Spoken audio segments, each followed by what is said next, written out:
Hello, welcome back to Hunter Tune. Today we're going to be working on an RSX Type S. And yeah, we're going to get her tuned up today. So this car got dropped off a couple days ago and didn't run. He had to trailer it here and the car just didn't run at all. He put the turbo kit on, put larger injectors in, and when you put larger injectors and stuff in, obviously, and the turbo kit and whatever, it's not going to run unless you tune it. So we have to go through and tune it. The car is on Hondata K Pro and has a pretty basic eBay kit, it looks like. Oh yeah, pretty basic. It's kind of a cheaper turbo, cheaper wastegate, definitely a cheaper blow-off valve. I did notice that it had like the Gretty style eBay blow-off valve. I think he said it had like ID thousands. eBay.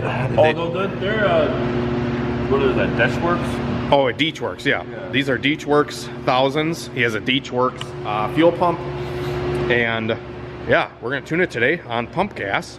But first, we have to change the spark plugs out because he told me that it still has the factory spark plugs in it. So we had to go to the store and get some spark plugs for this thing. The K-Series cars, being coil on plug, they do need an Iridium spark plug. So we are throwing in the Iridium BR8 EIX spark plugs. Nice. Nice and cold. Yeah, nice and cold heat range. Yeah. So yeah, we're gonna get to this K-Series car. Might have some more K-Series stuff coming pretty soon. Yeah, we'll just leave it at that. Ow. So just kind of going through the car here, I do notice that there is a boost controller on it. So this is a eBay style controller, EMUSA. I like their products, but I don't know if I want to trust their boost controller. We will probably just run the line from the turbo straight to the wastegate to start, especially because this car's on pump gas. I really don't want it running away on boost, even though we'll have the boost cut set. But just gonna try to hook that straight up for now, see what kind of wastegate spring is in it, and then we can go from there. A lot of times these setups creep anyway, so higher the RPM we're gonna run, it may end up creeping on the boost ever so slightly. So best to start off with no controller at all. And I did notice that the car had a check engine light as well for the intake air temp sensor. And I think it's because the intake air temp sensor is right here. So yeah, intake air temp inside the car doesn't work. We need it under the hood. So what we'll do for the time being is we'll probably just leave the turbo open and just take the sensor and plug the sensor in so it kind of knows like the under hood temp. Trevor's in here swapping spark plugs out. I like that intake. Yeah, this is a nice intake. I wish the center, like the aluminum part, was blue or white. Ooh, then it'd be red, white, and blue. Right, America. America. We've got some bald eagles right here. So we're gonna run through, get these plugs installed, check out the oil, make sure there's oil in it. Did you do that? Okay, we're gonna make sure it's got oil in it. It doesn't seem to be leaking anything. It's been parked over here for a couple days and it hasn't leaked. So either it has no oil or it doesn't leak. Oh, the ground's tight. We tightened up a couple grounds over here that were loose. One of the throttle cable brackets too was a little bit loose. So we tidied up some of that stuff. And now, just moving on, I did check the antifreeze already too, so. Yeah. That is one tiny battery right there. It is. I like it. I think the Polaris Ranger runs a bigger battery than that. Oh, I think the Grom runs a bigger bike battery runs than a that. bigger Yeah. than that. So yeah, pretty sweet car. Love me some K-Series action. Alrighty guys, so we got the RSX, got the new spark plugs in it, and we also installed the intake kind of temporarily for just doing some dyno runs to kind of work this thing out, see what it's all got going on. Gonna have to get a clamp for that, and then probably run a hose off of this to the valve cover. But yeah, and we also bypassed the boost controller for now. We got it running. I got a base map in it right now. Like I said, this thing has Deechworks thousands, and this is kind of like the map that I pulled out of it. So we're just kind of working off of that. Went through and changed the injectors on the tune here. The dead times are actually listed already on K-Pro, so that's kind of cool for the DeechWorks stuff. So I plugged those in, and now went through and we disabled a lot of the O2 sensors and stuff like that, so we're just going to tune the fuel map with no compensation, and then we can always turn that stuff back on later. But I don't think it has an O2 sensor, so it's not going to work anyway. And so we did have an engine light for the secondary O2, and I think the front O2 too, so we turned all those off. Like I said, we're just kind of tuning it off of the map, kind of how you would tune the older Hondas as well. I always turn off all the O2s and just tune the fuel map. And then if you do want an O2 sensor, a lot of times when you run like a larger injector and stuff like that, the O2 has to compensate, especially with a turbo car. The air fuel will kind of do one of these all the time. So it'll be like, instead of being consistent like it is right now, like right now it's like 11.7. It's constant, which is rich. We'll have to pull some fuel out. But it will go from like 15.5 to 13, and it'll constantly just kind of dance back and forth because the O2 is hunting constantly for a target air fuel. So it works okay on factory cars, but when you start modifying stuff, bigger injectors, all that kind of stuff, it's a little bit harder for the, you know, factory O2 sensors to compensate. Hopefully that makes sense. Does that make sense, Trevor? Yeah. It's kind of like what you do with your truck. You compensate. Got me. That was a good one. Yeah, that was a good one. I'll give you that.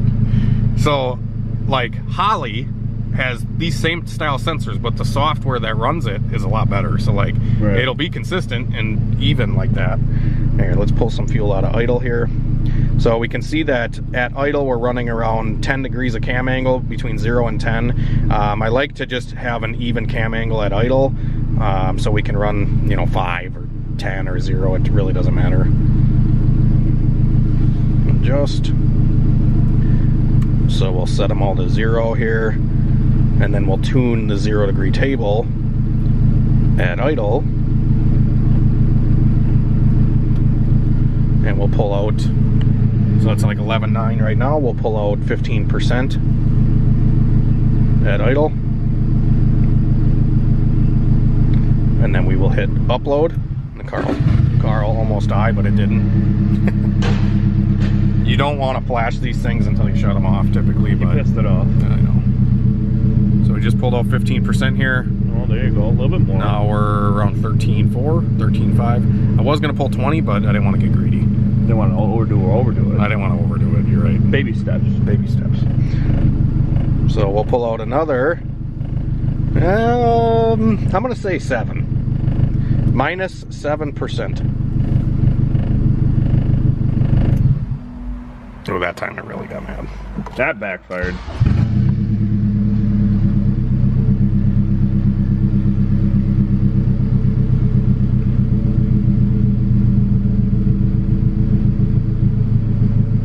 Did it work?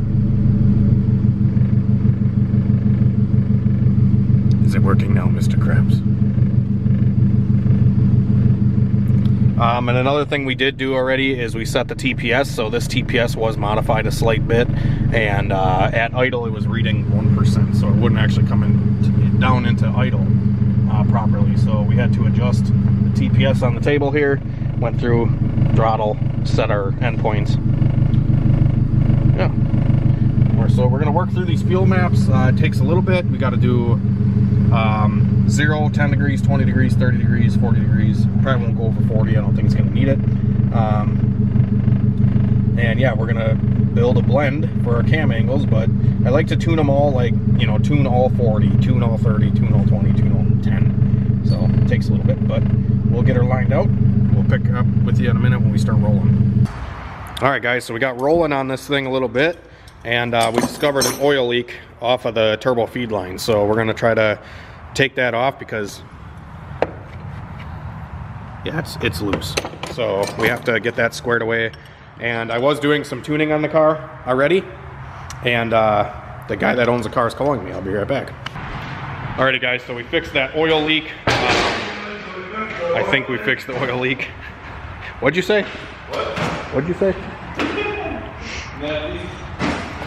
Okay, so oil leak is fixed. Now we're moving on and fixing this boost issue. So this car was having some issues where it would come up on boost and then it would kind of fall off. And you can see that in the power curve pretty good. You can see it's coming up on about 8 pounds of boost and then it falls to like 5 and then it kind of comes back. So the blow-off valve is one of them cheaper Gretty style blow-off valves, and it's actually set all the way loose. So the blow-off valve was actually opening when it wasn't supposed to be. So what we're doing now is we're turning in the blow-off valve screw in order for the blow-off valve to stay shut until we let off the gas. So they have a spring inside of there and then an adjustment on the top that you can stiffen or loosen it depending on how much boost you're running, etc. So hopefully that will get rid of the you know, dip in the curve there. But yeah, we're just working out some of the bugs with it, and pick up in a minute when we get rolling.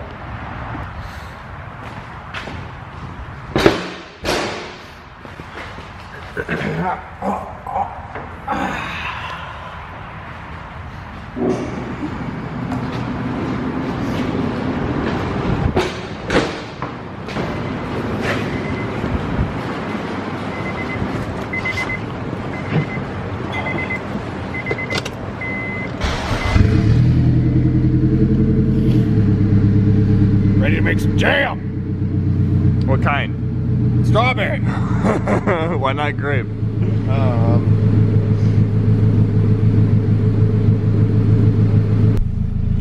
Alright, so we can see here on our data log that the boost initially, right before VTEC, was around 7 pounds. And then as we go up, it drops to 5, and then holds about 5.5, 6 pounds. So now that we changed that blow-off valve, I'm hoping that we can get this thing to work a little bit better.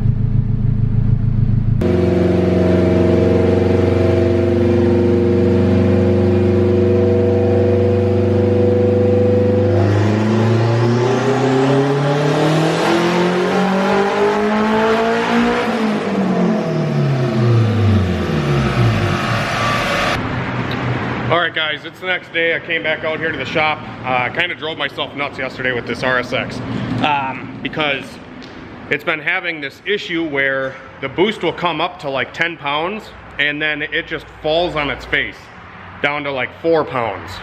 So since then I have alleviated the issue because there was actually a torn gasket on the wastegate. He had paper gaskets on the wastegate bolting onto the manifold.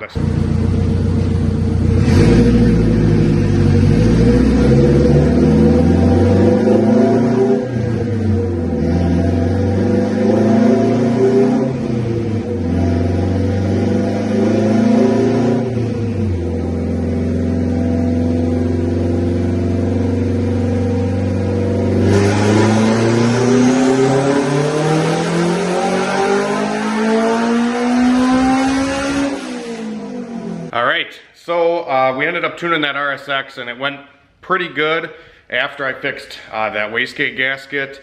Car ended up making like hang on, let me look on my phone actually, I wrote it down. Made 364 wheel horsepower and 258 foot-pounds of torque. So, I mean, the engine, turbo kit, all the stuff was working pretty good. It was a pump gas deal, so it was kind of tricky. You know, obviously I don't really like to push stuff too much on pump gas, but them K-series motors, they don't care. They just make power no matter what. But anyways, I was gonna show you the power curve here, just on my phone, just cause, never mind. So there's what the power curve ended up looking like. Believe it or not, this thing still had the issue where the boost was coming up and then kind of fading away, but it wasn't nearly as bad as it was before. So what I did to alleviate that is I kind of manipulated the cam angle table because sometimes different cam angles will actually give you slightly different boost. So I kind of manipulated them so the boost curve was a little smoother and ended up getting a curve that painted a good picture. So car's pretty smooth. I can only do so much with the thing because A, it was on pump gas, and 2, there was no rear engine mount on the car. So every time I would shift gears, like the engine would like hit the frame. Like I don't know, something, he just needed to get another engine mount on the car because it literally was like something just banging on the frame, like the engine was like hitting the K-frame or something, because there was no back mount on it. So I had to be kind of careful when I was tuning it, but nonetheless, we did get it tuned. And I had to fix some other little things on the car, like the wastegate dump was blowing right at the oil feed line, so I had to like zip tie that out of the way. Good thing I caught it in time, because that could be definitely like a fire hazard for sure. I'm trying to think of what else we did. I've been kind of just like trying to get through this footage here and edit these videos because my camera's just full of footage. So trying to pound them out because I have other videos that I'm planning on filming. Like today, I have a really exciting video to film, and I want to clear up the space on my camera so I don't get confused of where the footage is. I'm not really good at staying organized like that. So anyways, yeah, I think that's gonna be it for this little RSX. If you guys want to see some more K-Series stuff, drop it down in the comments, leave a like on this video, and thanks for watching. Have a great night and a better tomorrow.